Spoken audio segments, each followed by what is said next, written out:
ओम शांति। 5/4/23 की वाणी है। मीठे बच्चे, औरों को समझाने की सर्विस करते रहो। ज्ञान धन का दान करो तो अपार खुशी रहेगी। सर्व की आशीर्वाद मिलेगी। बाप की याद भूलेगी नहीं। प्रश्न: बाप तुम बच्चों को रूहानी ड्रिल क्यों सिखलाते हैं? उत्तर: पहलवान बनाने के लिए। जितना तुम बाप की याद में रहते हो, पढ़ाई पर ध्यान देते हो, उतना तुम्हारे में ताकत आती जाती है। इसी बल से तुम माया पर विजय प्राप्त कर लेते हो। तुम कोई स्थूल हथियार आदि नहीं चलाते, स्वदर्शन चक्र से माया का गला काटते हो। यह है अहिंसक युद्ध। गीत: बचपन के दिन भुला न देना, आज हंसे कल रुला न देना। ओम शांति। बच्चे इस गीत का अर्थ समझते होंगे। बाप करण करावनहार है ना, तो ऐसे ऐसे गीत भी बाबा ने बच्चों के लिए बनवाए हैं। बाप बच्चों को कहते हैं कि बेहद के माता पिता के बच्चे बनकर फिर भुला न देना। यह याद लंबी है, याद करते ही रहना है। जब माता पिता कहते हैं तो पिता को याद जरूर करना है। माता पिता की याद तो पहले होती है, फिर वर्षे के लिए बाप की ही याद रखनी पड़ती है। लिखा हुआ भी है, डीटी सॉवरेंटी तुम्हारा ईश्वरीय जन्म सिद्ध अधिकार है। परम पिता परमात्मा है विश्व का रचता, तो जरूर स्वर्ग नई दुनिया ही रचेंगे। बाप कभी ऐसे नहीं कहेंगे कि हम पुराना घर बनाते हैं, हमेशा नया घर ही बनाते हैं।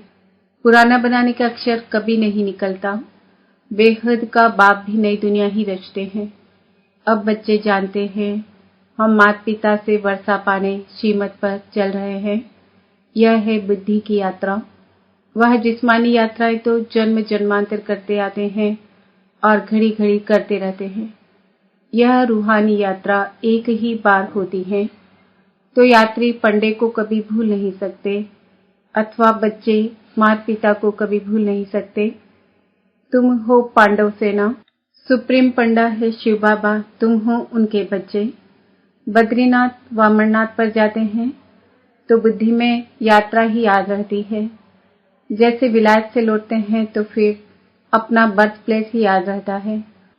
खुशी होती है कि हम घर जाते हैं। तुम बच्चे भी जानते हो, अपने बेहद घर स्वीट होम में हम जाते हैं। विकर्मा जीत जरूर बनना है, यह बाप ही आकर सिखलाते हैं। कहते हैं, सिवाय याद व योग के तुम्हारे विकर्म विनाश हो नहीं सकते। योग की महिमा बहुत है। प्राचीन भारत का योग गाया हुआ है, पुराने ते पुराना। सतयुग है नई दुनिया, तो इस समय पुरानी दुनिया में पुराना योग सिखलाते हैं। योग की महिमा बहुत है। बाप यह योग सिखलाकर जाते हैं, फिर भक्ति मार्ग शुरू होगा। तुम कहेंगे प्राचीन योग मनुष्य को कभी सिखला न सके, और सभी अनेक प्रकार के योग मनुष्य को सिखलाते हैं। अब तुम बच्चे जानते हो, सभी का सच्चा सच्चा बाप एक है और सबकी माँ जगदम्बा है। यूं तो फादर सबको कहते रहते हैं, म्यूनिसिपालिटी के चेयरमैन को भी फादर कहते हैं। ऐसे तो फिर बहुत हो जाते। गॉड फादर एक ही है, वह है रचता। सृष्टि भी एक ही है। ऐसे नहीं कि नीचे व ऊपर कोई सृष्टि है। मनुष्य कितनी कोशिश करते हैं, चंद्रमा स्टार्स तरफ जाकर प्लॉट खरीद करें। जब अति में जाते हैं तो फिर विनाश हो जाता है, भल कितना भी माथा मारे। अब बाप कहते हैं, लाडले बच्चे, बचपन भुला नहीं देना। यहाँ तो पहले बच्चे बनते हैं बाप के, वही बाप फिर शिक्षक भी बनते हैं। वर्षा देने वाला एक ही बाप है। सन्यासियों को तो माता पिता है नहीं, प्रॉपर्टी मिल ना सके। लौकिक बाप से तो सबको वर्षा मिलता है। पारलौकिक बाप एक ही है, उनको कहा जाता है रचता। बाप कहते हैं, मैं ही मनुष्य सृष्टि का बीज रूप, मेरी महिमा भी करते हैं। सत्य चित्त आनंद स्वरूप, यह तो समझते हो। बाप की महिमा बिल्कुल अलग है और कोई की वो महिमा कर नहीं सकते। विश्व के मालिक लक्ष्मी नारायण की महिमा बिल्कुल अलग है। उनकी महिमा गाते हैं, सर्वगुण संपन्न, अहिंसा परमो धर्म, मर्यादा पुरुषोत्तम। पहले नंबर में स्वर्ग के महाराजा महारानी की महिमा है। वह राज्य ही ऐसा है, यथा राजा रानी तथा प्रजा। वहां दुख का नाम नहीं रहता, प्रजा को भी दुख का नाम नहीं। ऐसी दुनिया तो जरूर परमपिता परमात्मा ही रचेंगे। उनको कहा ही जाता है हेवनली गॉडफादर। भल अंग्रेज लोग अक्सर कहते हैं हेवन, परंतु समझते नहीं कि हेवन क्या होता है। भारत ही हेवन था। भारत की बड़ी भारी महिमा है। तुम्हारा दुश्मन है रावण। सन्यासियों को तो माता पिता है नहीं, प्रॉपर्टी मिल न सके। लौकिक बाप से तो सबको वर्षा मिलता है, पारलौकिक बाप एक ही है। उनको कहा जाता है रचता। बाप कहते हैं मैं हूँ मनुष्य सृष्टि का बीज रूप, मेरी महिमा भी करते हैं। वह राज्य ही ऐसा है, यथा राजा रानी तथा प्रजा। वहां दुख का नाम नहीं रहता, प्रजा को भी दुख का नाम नहीं। ऐसी दुनिया तो जरूर परम पिता परमात्मा ही रचेंगे। उनको कहा ही जाता है हेवनली गॉडफादर। भल अंग्रेज लोग अक्सर कहते हैं हेवन, परंतु समझते नहीं कि हेवन क्या होता है। भारत ही हेवन था। भारत की बड़ी भारी महिमा है। तुम्हारा दुश्मन है रावण। तुम्हारा बेहद का राज्य गंवाने वाली यह माया दुश्मन है। आधा कल्प से तुमने राजाई गंवाई है। गंवाते गंवाते तुम बिल्कुल ही कंगाल बन पड़े हो। फिर तुमको ही राज्य भाग्य मिलता है। तुमको ही हीरो हीरोइन कहेंगे। एक हीरो हीरोइन, फिर उनकी वंशावली। तुम सभी हीरो हीरोइन बनते हो, अर्थात सारे विश्व पर तुम विजय प्राप्त करते हो। तुम इस समय हीरो हीरोइन का पार्ट बजा रहे हो। सारे विश्व में बाप तुमको हीरो हीरोइन का टाइटल दिलवा रहे हैं। तुम हो शिव शक्ति सेना। तुम जानते हो हम योग बल से स्वर्ग बनाते हैं, फिर स्वर्ग में हम राज्य करेंगे। परंतु माया ऐसी है जो भुला देती है। जैसे सेकंड में जीवन मुक्ति मिलती है, तो माया भी फिर सेकंड में भुला देती है। जीवन मुक्ति को फारकती दे सेकंड में मर जाते हैं। बाप तो समझाते रहते हैं बच्चे जीवन की मुसाफिरी लंबी है। बरोबर बाप को याद करना है तो अंत मति सो गति हो जाएगी। जिस माता पिता से बेहद का वर्षा मिलता है, उनसे अगर मुंह मोड़ा तो फिर उस तरफ चले जाते हैं। बच्चों ने लखनऊ में भूल भुलैया देखा होगा। अंदर जाने से मनुष्य मूंझ जाते हैं। यह भी ऐसे हैं। बाप और बाप का घर भूल जाने से धक्के खाते, माथा टेकते रहते। रास्ता दिखाने वाला तो ऊपर खड़ा है। बाप कहते हैं तुम अब माया पर जीत पाने का पुरुषार्थ कर रहे हो श्रीमत पर। ऐसे नहीं, आज माता पिता कह कल फिर उनको भुला दो। यहाँ तो और संग तोड़ एक साथ जोड़ना है। भक्ति मार्ग में गाते भी हैं बलिहार जाऊं, वारी जाऊं, नाम लेते हैं श्री कृष्ण का। वास्तव में श्री कृष्ण की बात है नहीं, यह है ही रुद्र ज्ञान यज्ञ। रुद्र शिव को कहा जाता है। इतनी छोटी सी बात भी मनुष्य समझते नहीं। बाबा ने गीता बहुत पढ़ी है, परंतु पहले कुछ भी समझते नहीं थे, अभी समझते हैं। उसमें तो भगवान वाच लिखा हुआ है। इस रुद्र ज्ञान यज्ञ से विनाश ज्वाला प्रज्वलित होती है। रुद्र ज्ञान यज्ञ को फिर कृष्ण यज्ञ कह देते हैं। रुद्र भी श्री कृष्ण का अवतार है, ऐसे कह बात उड़ा देते हैं। अब बाप कहते हैं मैं तुमको राजयोग सिखाता हूँ, तो जरूर नई सृष्टि चाहिए राज्य करने के लिए। दीप माला पर लक्ष्मी का आह्वान करते हैं तो कितना सफाई आदि करते हैं। वह है भक्ति मार्ग की रस्म रिवाज। यहाँ तो तुम मनुष्य से देवता बनते हो तो जरूर बिल्कुल नई सृष्टि चाहिए। इसके लिए ही पुरानी दुनिया का विनाश होता है। गीता में बिल्कुल क्लियर है, रुद्र ज्ञान यज्ञ से विनाश ज्वाला प्रज्वलित हुई। बाप है ही बेहद की सृष्टि रचने वाला। गीता में बिल्कुल क्लियर है, रुद्र ज्ञान यज्ञ से विनाश ज्वाला प्रज्वलित हुई। बाप है ही बेहद की सृष्टि रचने वाला। बादशाही गंवा बैठते हैं, बड़ा घाटा पड़ जाएगा। घाटे वाले मनुष्य की शक्ल पीली हो जाती है। तो बाप कहते हैं पारलौकिक पाप और वर्षे को भुला नहीं देना। औरों को समझाने की सर्विस करते रहो।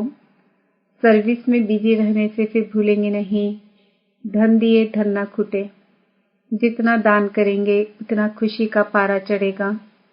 औरों की आशीर्वाद तुम्हें सिर पर होगी। कहेंगे ऐसे पंडे पर तो बलिहारी जाऊं जिसने स्वर्ग का रास्ता बताया। यहाँ प्रैक्टिकल में बाप का शुक्रिया माना जाता है। बाप कहते हैं बेहद की शांति सदा काल के लिए देने वाला तो मैं ही हूँ। मैं तुमको ऐसे कर्म सिखलाता हूँ जो कभी दुख अशांति हो नहीं सकती। कर्मों की गति बड़ी गहन है। बाप कहते हैं मैं तुमको कर्म अकर्म विकर्म का राज समझाता हूँ। सत्युग में कर्म विकर्म होता नहीं, कर्म अकर्म होता है, क्योंकि वहाँ माया है नहीं। अभी तो माया का राज्य है, इसलिए कर्म विकर्म बन जाता है। अभी तुम ड्रिल सीख रहे हो और पहलवान बन रहे हो। यह पढ़ाई तो अंत तक पढ़नी है। जितना पढ़ेंगे उतनी ताकत मिलेगी, वृद्धि को पाते रहेंगे। हर एक मठ पंथ का पहले एक आता है, फिर वृद्धि होती जाती है। आजकल तो दुनिया में अंधश्रद्धा बहुत है। यहाँ तो पढ़ाई है, इसमें अंधश्रद्धा की कोई बात नहीं। वो लोग एक ही लेक्चर से कितने को बौद्धी अथवा क्रिश्चियन बना देते हैं।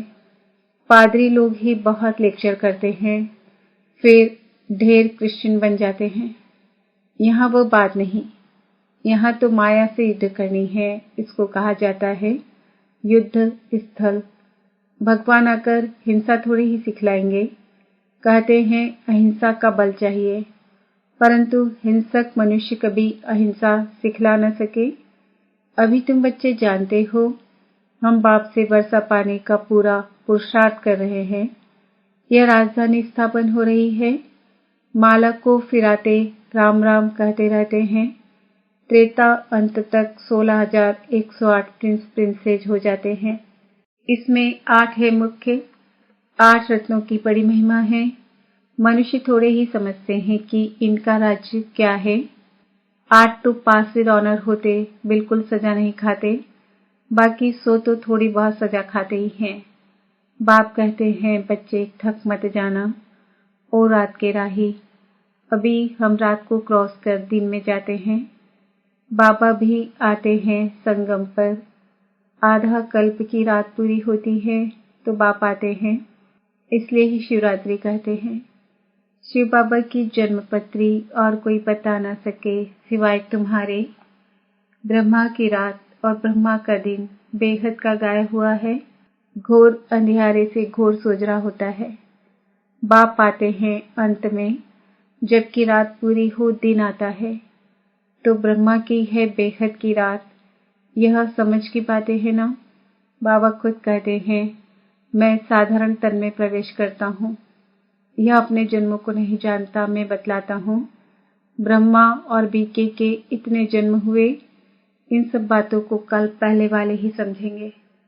हम अभी बाप को जानने से आस्तिक बने हैं, बाप से वर्षा लेते हैं। आत्माओं का बाप एक है। ब्रह्मा भी शिव बाबा का बच्चा है। एडॉप्ट करते हैं ना। खुद कहते हैं मैं इनमें प्रवेश करता हूँ और कोई ये बातें कर न सके। बाप कहते हैं लाडले बच्चे बाप को कभी भूलना नहीं। भूले तो स्वर्ग का वर्षा गंवा देंगे, फिर रोना पड़ेगा। कल्प कल्प की बाजी हो जाती है।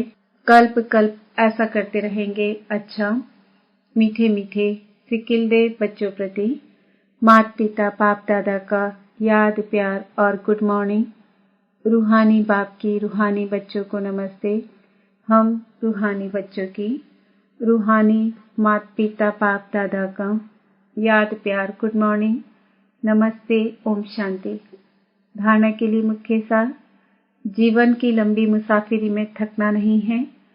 माता पिता से कभी भी मुंह नहीं मोड़ना है और संग तोड़ एक बाप पर पूरा परिहार जाना है। स्वीट होम में जाने के पहले विकर्मा जीत जरूर बनना है। श्रीमत पर बुद्धि की यात्रा करते रहना है। वरदान, साथ रहेंगे, साथ जिएंगे इस वायदे की स्मृति द्वारा। कंबाइंड रहने वाले सहयोगी भव। आप बच्चों को वायदा है कि साथ रहेंगे, साथ जिएंगे, साथ चलेंगे। इस वायदे को स्मृति में रख बाप और आप कंबाइंड रूप में रहो तो इस स्वरूप को ही सहज योगी कहा जाता है। योग लगाने वाले नहीं, लेकिन सदा कंबाइंड अर्थात साथ रहने वाले, ऐसे साथ रहने वाले ही निरंतर योगी, सदा सहयोगी, उड़ती कला में जाने वाले फरिश्ता स्वरूप बनते हैं। स्लोगन: क्वेश्चन मार्क का टेढ़ा रास्ता लेने के बजाय कल्याण की बिंदी लगाना ही कल्याणकारी बनना है। आज का सम्मान है, मैं आत्मा सहज योगी हूँ।